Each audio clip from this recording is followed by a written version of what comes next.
আসসালামু আলাইকুম শিক্ষার্থী বন্ধুরা, তোমরা কেমন আছো? সবাই আশা করি সবাই ভালো আছো। আমাদের যে এসএসসি রেজাল্ট পাবলিশ হতে যাচ্ছে, তোমরা অনেকে চিন্তা করতেছো যে আমি যে পরীক্ষা দিলাম আমার রেজাল্টটা কিভাবে বের করবো। আমি দেখাই দিচ্ছি স্টেপ বাই স্টেপ, আমি প্রমাণ ছাড়া কোনো কিছু দেখায় না বন্ধুরা, তোমরা দেখো। আমাদের যে কাজটা করতে হবে, সর্বপ্রথম চলে যাবা এই যে গুগল ক্রোমে, সার্চ দিবা এডুকেশনাল বোর্ড বাংলাদেশ।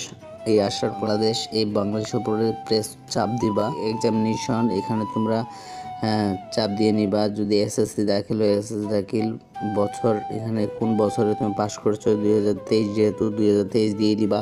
তো আমি 2010 সালে পরীক্ষা পাস করেছি, আমি 2010 সালে দিয়ে দিলাম। বোর্ডের নাম দিয়ে দিবা, আমার বোর্ড ছিল দিনাজপুর, আমি দিনাজপুর দিয়ে দিলাম। রোল নাম্বার হচ্ছে আমার 570-44, রেজিস্ট্রেশন নাম্বার হচ্ছে 848861, 3 আর 1 = 4, এই 4 দিয়ে দিবা। তাহলে সাবমিটে দিবা, সাবমিট দিলে এই যে তোমার এই মার্কশিটটা সম্পূর্ণ বের হয়ে যাবে। বন্ধুরা, খুব সহজে তোমার মোবাইলের মার্কশিটটা বের করে নিতে পারবা। এবং এই ভিডিওটি ভালো লাগলে চ্যানেলটি সাবস্ক্রাইব করে পাশে থাকবে।